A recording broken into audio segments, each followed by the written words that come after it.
कल हम लोगों ने पढ़े थे अर्थ के आधार पर शब्द के भेद। आज पढ़ेंगे हम लोग प्रयोग के आधार पर शब्द की।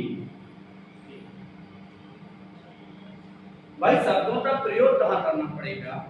तो देखिए, अर्थ के आधार पर शब्द के कितने भेद बताए थे हमने? दो, सार्थक और निरर्थक। अर्थ के आधार पर तो प्रयोग के आधार पर भी आप शब्दों के दो ही रूप बना सकते, बना नहीं सकते बल्कि होते हैं कि प्रयोग के आधार पर शब्द के दो रूप होते हैं। पहला होता है विकारी, दूसरा होता है आत्म। पहला विकारी शब्द और दूसरा अविकारी शब्द।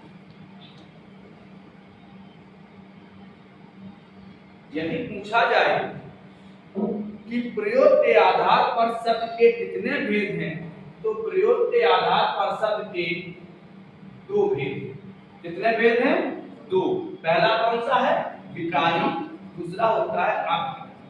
क्लियर है? अब हम इस विकारी शब्द पर चर्चा करें। क्लियर है? प्रयोग करना पूछ दे कि शब्द के कितने भेद हैं? चार। कौन कौन से? स्रोत के आधार पे, रचना के आधार पे, अर्थ के आधार पे और लास्ट प्रयोग। अब वो फिर पूछे कि प्रयोग के आधार पर शब्द के कितने भेद हैं? तो दो, एक विकारी और दूसरा अविकारी। अब बात करते हैं विकारी शब्द। इसको मैट देते हैं और टेबल हेड डालते हैं विकारी शब्द।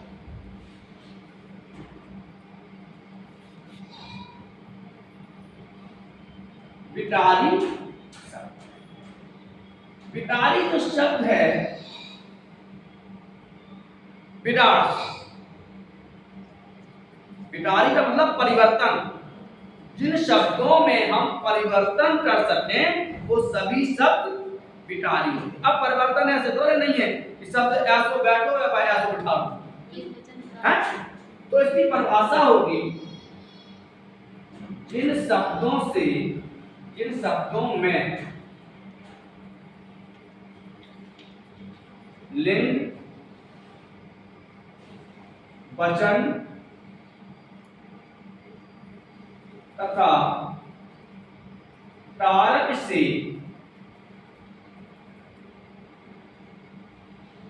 परिवर्तन हो जाए।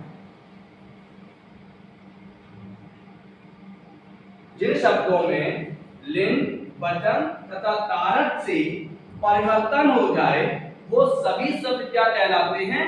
विकारी शब्द। अब ये बहुत सारे नहीं होंगे।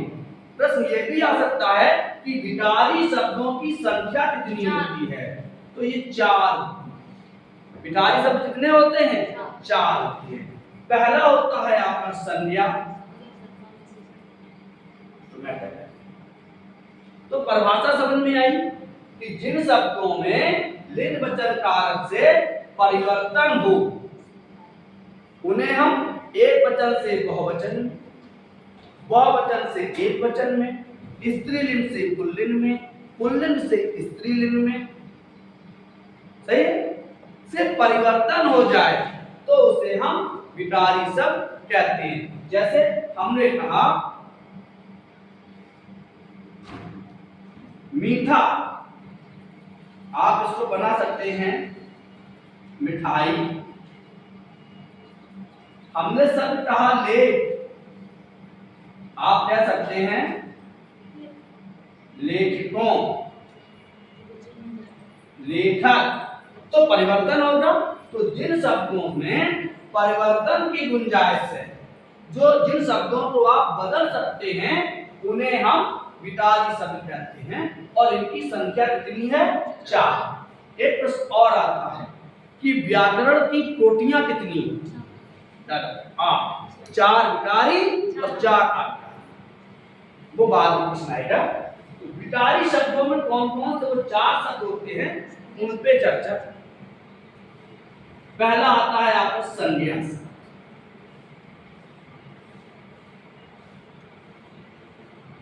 संज्ञा का शाब्दिक अर्थ नाम होता है। अभी हम लोग संज्ञा डिटेल में पढ़े थे और बात अभी पढ़ेंगे डिटेल में। तो संज्ञा कैसा शब्द है? विकारी शब्द है। इसमें आप लिंग वचन से परिवर्तन कर सकते हैं। जैसे सबसे पहले हमने कहा लड़का, एक वचन है। यदि आप इसको स्त्रीलिंग में ले जाओगे तो क्या बन जाएगा? लड़की। इसको आप बहुवचन में ले जाओगे तो क्या बन जाएगा? लड़की। तो संज्ञा शब्द कैसा है? विकारी है, परिवर्तनशील है। इसमें हमने देखिए जेंडर चेंज किया तो लड़की स्त्रीलिंग में, और बहुवचन चेंज किया तो लड़के। एक वचन से हम बहुवचन में आए और स्त्रीलिंग से पुल्लिंग से हम स्त्रीलिंग में आए। इसका मतलब संज्ञा शब्द बदल सकते हैं, जितने भी संज्ञा शब्द हैं। जैसे अर्थ, आर्थिक बदल गया। दूसरा आता है सर्वनाम।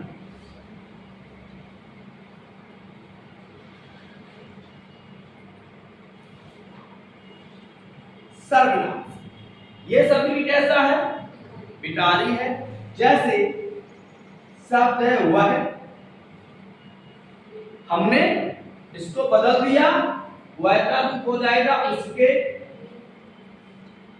उससे, उन्हें इत्यादि। तो आप देखिए कि सर्वनाम शब्द भी लिंग वचन के कारण बदल सकता है। तो संज्ञा विकारी पहला संज्ञा शब्द, दूसरा सर्वनाम शब्द, तीसरा विशेषण।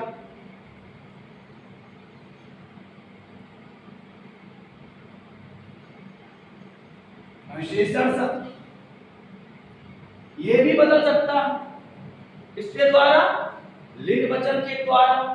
इसको बदलिए, शब्द मीठा, मीठी, मिठाई, काला, काले, कालिमा बदल जाएगा। टरिया, टलुआ, टल्लो। तो जो विशेषण शब्द होते हैं वो भी बदल जाते हैं। फिर आता है क्रिया, लास्ट आता है क्रिया। क्रिया क्या है? किसी कार्य, जिन शब्दों से किसी कार्य के करने का बोध होता है उसे क्रिया कहते हैं। तो क्रिया शब्द भी बदल जाता है। कैसे बदलता है? जैसे पढ़ना से तो खाना नहीं, खाता, आती, जाता, जाती, पढ़ता, पढ़ती, लड़ता, लड़ती। हाँ? तो क्योंकि क्रिया संज्ञा से भी है, सर्वनाम तो जिस लिंग वचन का कर्ता हो रहा उसी लिंग वचन क्रिया आएगी। तो जिन विकारी शब्दों का मतलब होता है कि जो शब्द लिंग वचन कारक से परिवर्तित हो जाते हैं उन्हें हम विकारी शब्द कहते हैं। इनकी संख्या कितनी है? 4। कौन कौन सी? संज्ञा शब्द। संज्ञा किसे कहते हैं? जिन शब्दों से किसी एक ही व्यक्ति, वस्तु, पदार्थ का, या जिन शब्दों से किसी व्यक्ति, वस्तु, पदार्थ, स्थान आदि के नाम का बोध उसे संज्ञा कहते हैं। सर्वनाम जो शब्द संज्ञा के बदले बोले जाएंगे वो सर्वनाम हो जाएंगे।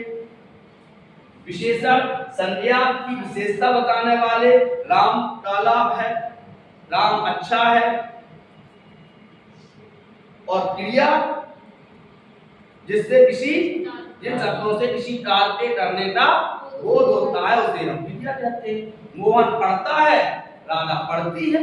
हम लोग कभी नहीं कहेंगे राधा पढ़ता है, कहेंगे? हम कहेंगे राम जाती है, राम जाता है। तो क्रिया शब्द भी हमारे पर। अब हम करते हैं प्रयोग के आधार पर दूसरा भेद है अविकारी। तो विकारी समझ में आया? जितने भी संज्ञा शब्द कैसे होंगे, जितने भी संज्ञा शब्द है भिखारी, किसी का भी नाम हो वो भिखारी है। मान चलो बटेरी, बटेरी, बटरिया, बटेरा, लड़की, लड़का, मकान, मकानों, नदी, नदियां, पर्वत, पर्वतों। तो एक वचन से बहुवचन में पहुंच जाए, स्त्रीलिंग से पुल्लिंग में पहुंच जाए, या पुल्लिंग से स्त्रीलिंग में आ जाए। ऐसा नहीं है कि हमने नदी साहब पुल्लिंग से स्त्रीलिंग में जाए ना, लड़की को लड़का नहीं बने, केवल लड़का और लड़की बनिए तो गड़बड़ हो जाए।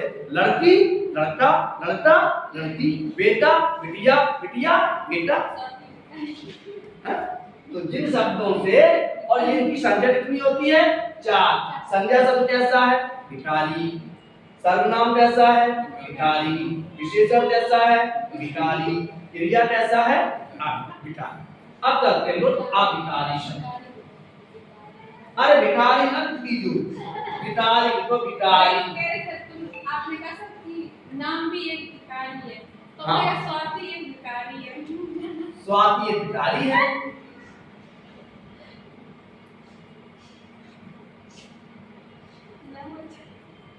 हम क्या समझे जा के स्वाति एक भिखारी है। भिखारी है भिखारी अच्छा भिखारी बताओ। चलो अभिखारी शब्द अ माने नहीं, जिस शब्द के अंत में प्रारंभ में आ शब्द लगता है उसका मतलब होता है नहीं। अब यहां देख लेते हैं, एक तो बड़ा आ, जब ये वाला लगेगा तो उसका मतलब होता है सहज, और ये वाला लगेगा तो उसका मतलब होता है बिना। समझ में आ गया? अज्ञान, यार बड़े अजान और अज्ञान और बिना ज्ञान की, छोटा आकारण, तो ज्ञान का प्रयोग अकारण नहीं, आकारण, कारण सहज, आकारण एक शब्द है अकारण और एक है आकारण। अकारण बिना कारण के, तुमने हमें अकारण मालूम, बिना कारण। आकारण कारण सहज, अजन्म बिना जन्म का, अजन्म जन्म या जन्म से। क्लियर? तो अविकारी, आ माने नहीं, विकारी माने परिवर्तन। जिन शब्दों में लिंग वचन के इकट्ठा लगे ना और परिवर्तन न करता, जिन शब्दों में परिभाषा लिख लेते हैं, जिन शब्दों में लिंग वचन तथा कारक से कोई परिवर्तन ना हो उसे हम क्या कहेंगे? इनकी संख्या कितनी होती है? 4। कौन कौन सी 4 होती है? भूल गए सर, भूलने की तो बीमारी बहुत बड़ी है। हाँ, इनकी संख्या 4 होती है। इन्हें आप अव्यय नहीं कह सकते, हालांकि अव्यय कह सकते हैं, यहाँ नहीं कह सकते अव्यय। इनकी संख्या कितनी होती है अभिकारी शब्दों की? 4। सबसे पहले क्रिया विशेषण, क्रिया विशेषण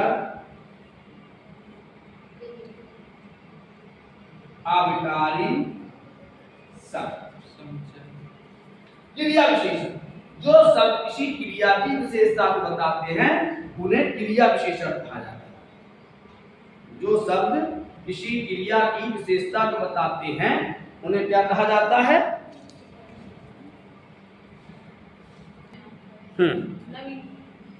चलो अब बात करते हैं अभिकारी शब्दों की।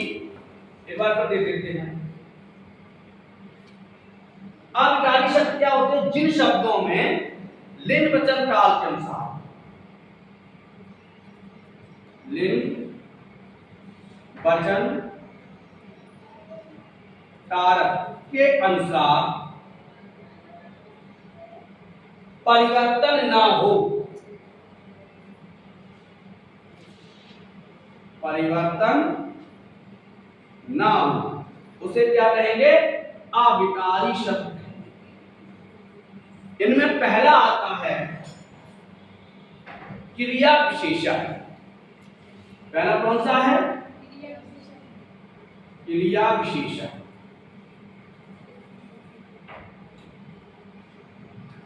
क्रिया विशेषण किसे कहते हैं? जो शब्द संज्ञा या सर्वनाम की विशेषता बताते हैं वो विशेषण होते हैं केवल, लेकिन जो शब्द क्रिया की विशेषता बताते हैं उन्हें क्रिया विशेषण है। जैसे राम अच्छा लड़का है। दूसरा वाक्य है राम अच्छा गाता है। अब देखो, पहला शब्द संज्ञा है, क्रिया, अच्छा विशेषण है, दोनों में कॉमन है। लेकिन यहां क्या है, ये लड़का जो है शब्द वो संज्ञा है, तो परिवर्तन है। हम कह सकते हैं कि रामा अच्छी लड़की है, बदल जाएगा। लेकिन हम यहां नहीं कह सकते कि राम अच्छी गाता है। गाना क्या है? गाना क्रिया है, और ये कैसा गाता है? अच्छा गाता है। तो ये शब्द क्रिया विशेषण है। जो शब्द क्रिया की विशेषता बताए वो क्रिया विशेषण, जो शब्द संज्ञा की विशेषता बताए वो केवल विशेषण। समझ आया? चाकू की धार तेज है, वह तेज दौड़ता है। किसकी धार तेज है? चाकू विशेषण है, हैं? चाकू तेज ही चलता है, लेकिन वह तेज दौड़ता है। तो अब दौड़ना की विशेषता क्या है? तेज। वह धीरे बोलता है। एक गीत आया था, धीरे धीरे बोल कोई सुन ना दे। धीरे धीरे बोल, बोलने की विशेषता क्या है? तो ये चिल्लाओ नहीं, धीरे से अपनी बात, वह धीरे बोलता है, तो उसे क्रिया विशेषण। दूसरा आता है संबंध बोधक अव्यय।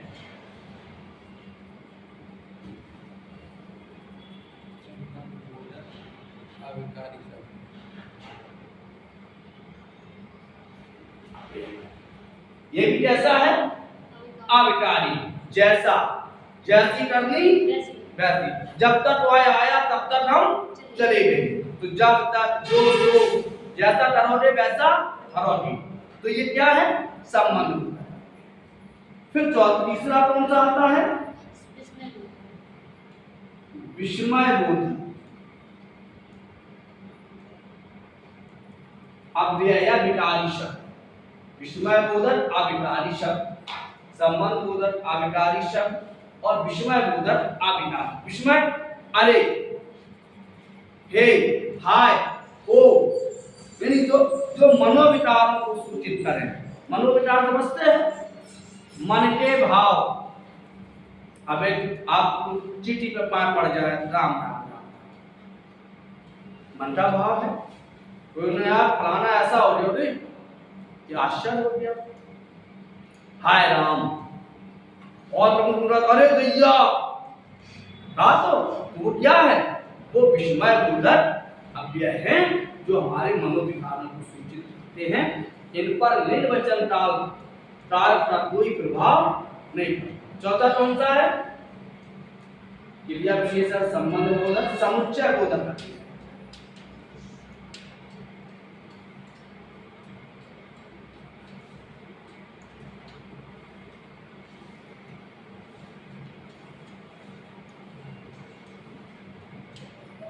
समुच्चय बोधक अव्यय किसे कहते हैं? जो दो वाक्यों को जोड़े, किंतु, परंतु, लेकिन, फिर, ताकि, भीतर, बाहर, ये सब कैसे हैं? समुच्चय। तो अब जो व्याकरण की 8 कोटियां बताई गई वो यही हैं। देखो 4 विकारी में कौन कौन सी? संज्ञा, सर्वनाम, विशेषण और क्रिया। 4 विकारी और 4 अविकारी, ये 8 कोटियां होती हैं व्याकरण।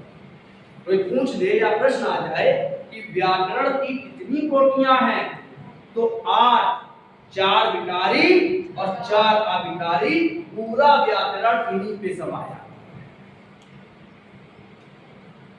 पूरा व्याकरण कहाँ है? संज्ञा, सर्वनाम, विशेषण, क्रिया और क्रिया विशेषण, संबंधबोधक, विस्मयबोधक और समुच्चयबोधक।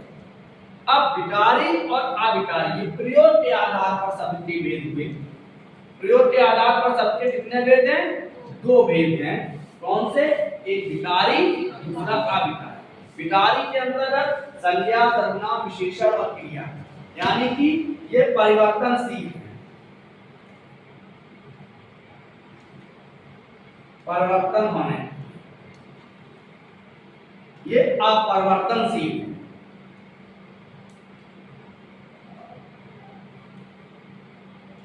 इनमें कोई परिवर्तन नहीं होता।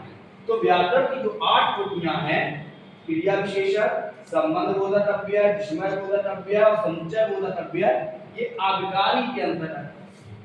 जो परिवर्तनशील है, संज्ञा, सर्वनाम, विशेषण और क्रिया, ये विकारी शब्द। तो आज शब्दों की हमारी समाप्ति हुई है। हमने आपको शब्द का एक वो भेजा होगा पीडीएफ, लगभग 75 क्वेश्चन भेजे होंगे। आप लोगों से आशा करते हैं कि पढ़े नहीं हो, पढ़े। आज सब समाप्त हो रहे हमारे। कल का हमारा टॉपिक होगा वाक्य। सही है? कल क्या पढ़ेंगे? वाक्य। तब तक के लिए राधे। कौन से में भेजे थे? मेरे पास तो नहीं।